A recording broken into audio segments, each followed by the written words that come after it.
So, I've been raving about Bluey episode, The Sign, for a while now, and you finally just watched it, like literally moments ago. Yes. So, we're eager to hear your expert therapist's opinion or perspective. Oh my gosh. Yeah, I know. You were excited about this episode.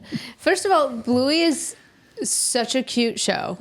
And if anyone who has young children can relate, like the writers are most definitely parents, and they really capture the essence and the curiosity of children. And this was an episode that was really about trusting life to unfold. Yeah. I think. And not, like, things aren't predictable, and there is uncertainty. And oftentimes uncertainty comes even when there's really good, positive, exciting change too. And just the unpredictability. Yeah, actually, I totally unrelated, shared something on my Instagram story just right now from Brianna Wiest. And she wrote, "Will I feel this way forever? No, you won't. Things will change, sometimes right out of nowhere. Yeah, you felt this before, but you aren't thinking of all the good that grew and developed and found you after. A more complete version of you is attempting to emerge. Let it."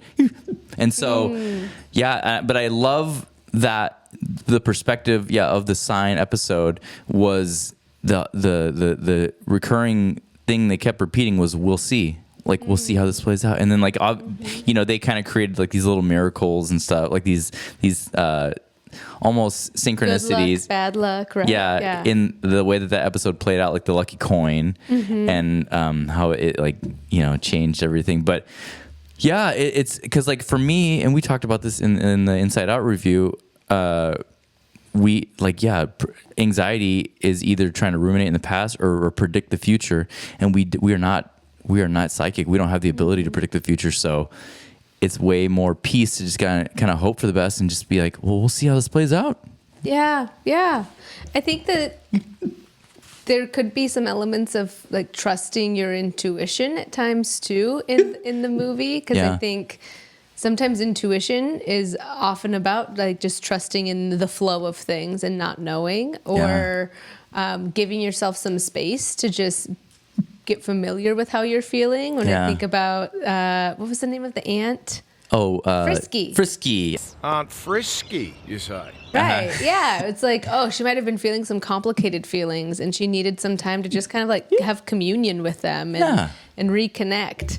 And then the fable that was being told in the classroom about, all the villagers were saying, "Oh, this is good luck and this is bad luck. It's good luck that your horse came back with all these other horses, and now you have 4 horses instead of 1. Yeah. But it's bad luck that your son fell and broke its leg. But it's good luck that they're not being taken off into the army for the whatever that was in the story, the draft." And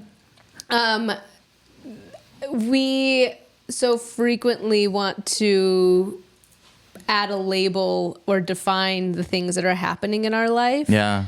I find that there's a lot of moments in my life that were incredibly challenging and difficult and unpleasant that were actually really good luck elements to my evolution. Yeah, absolutely. And to my future, creating this future, kind of like that quote that you just read. Yeah. So, the "we'll see" definitely fits. Like, let's see what we make of this. Let's see what the direction that it goes. Yeah. Well, and, like, when people say something along the lines of "that was bad luck" or "that was good luck," that's almost like a response of life happening to you.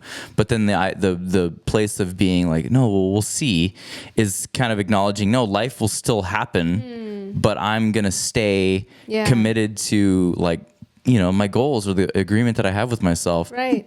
So it's like offensively living, and, like, we'll see. And usually, and when you can, like, embrace the hard stuff with that sort of, like, greeting and acknowledgement, not consuming, but it's kind of like, well, there's always going to be a lot from each situation, like a lesson or some kind of, And even in our hardest times, it doesn't mean that there's an elimination of the good things that are around us. Yeah. It sometimes means a constriction in our ability to acknowledge and perceive the good things, but they're always there. Right? There's always a mix, and it's not black and white, like good luck, bad luck, good, bad. It's a mix of all of it. And even when when I'm at my highest state of well-being and feeling really all those parts be integrated, there still is hardship present in my life. It's not an elimination of that, but it's a lot more trust in being able to navigate it. Yeah. And that's kind of, again, like we'll see. It's like, let's trust in our discernment and our ability to navigate each moment without assuming that it's going to be this way or that way. Right. Yeah. Yeah. And I mean, but I love that, that peaceful place of, you're not going to be afflicted by situations. I mean, there are traumatic events that will cause you harm, but that whole mentality of, let's see how this plays out. There's got to be some silver lining or something. I think it's a real tool to stay out of a victim mentality too. And it's not to say or minimize that hardship isn't present and it isn't present. It's present for everybody, but it's an understanding, like we can acknowledge how we feel without staying stuck in a helpless position. Yeah. There was someone I just worked with, and they were a part of the program that I'm launching right now, The Shift, an 8-week program which to really will link. transform your life. Yeah.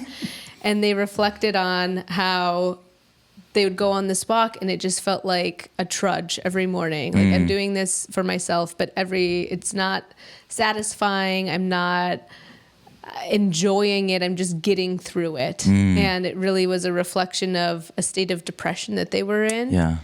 And through everything that we worked through and through the course of the program, their reflection after on their walk was like taking in the beauty and feeling gratitude and noticing wonder and awe and looking around on this path that they'd walked on similarly for days and days and days and noticing things they'd never noticed before. Yeah. Like their eyes were looking up and they were getting a different perspective rather than maybe just looking down at their feet one step at a time. So I think it's also an act of getting a higher perspective and noticing things that were always there that were beautiful. Like even in that particular episode, everyone had a different kind of gratitude for that home. There's a different perspective about, well, maybe this is where we're meant to be planted. Maybe now it's shifted. I have a different appreciation. I love that moment where Dad, what's his name? Anyway, he asks, "Am I making a mistake?" And she says, "Probably, but let's make it together." And like such a beautiful like support, and I love that how they sort of like create a visual representation of like a really healthy, blue's family of like. A secure attachment and a healthy relationship. I think that's definitely true of Bluey, and part of what's so fun about watching it. And there's so many like fun ideas that you can get from the show too to incorporate with your kids. And again, like bringing the conversation back around, like not just leaving it within the episode, but how could we incorporate that into teaching moments and coaching moments for our children and for us. I've watched that episode like 4 different times, and I get emotional every time when he yanks the sign out. It's so encouraging to not get hung up in your current circumstances and to sort of just like because sometimes you're so consumed by anxiety or depression that you just don't have the capacity to hope. Right. And so then that's why like it's such a gift when a friend comes along and says, "I hope for you that this will happen." You know, it's such a like lifting that, like carrying them a little bit, shouldering their burden, but like to actually stop your thoughts for a moment and go, "Well, you know, this sucks right now. This is really hard, but I'm not going to quit." And like, we'll see. Let's just see what happens, because my life has not been horrible the whole time. There have been moments of beauty and joy. So like I'm just gonna commit to like your friend, like taking one step, even if I have to stare at my feet, and that's as far forward as I can look. The progressive like power to just keep swimming or just keep walking, and eventually it's all temporary is an uplifting thing. But it's true of so much. This life is temporary, right? So we have to really cultivate a attitude and a perspective of seeking joy and being precious with the time that we have, treating it as a gift. And then there's a lot more wonder and awe that we can infuse into the journey that we're on. Totally. And fear and anxiety, they can't thrive in a state of being grateful and being in wonder and awe. Yeah.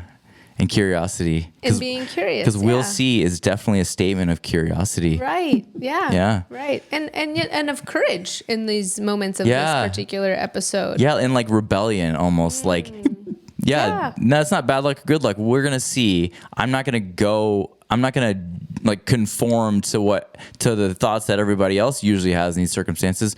We'll see. Yeah. I think if we get too stuck in trying to make a perfect or right decision, this is the right decision, this is the wrong decision, we don't get to travel the road that gets us to where we really need to be, which is collecting a particular lesson, not doing it out of a place of shaming ourselves or guilt or projection, but even if like in this episode where even the original plan changed, there was you can find a lot of lessons on that journey. That's like the cherry on top. That's even better. Absolutely. So you don't know what kind of gifts might be along the way as each day unfolds. Yeah. I love it.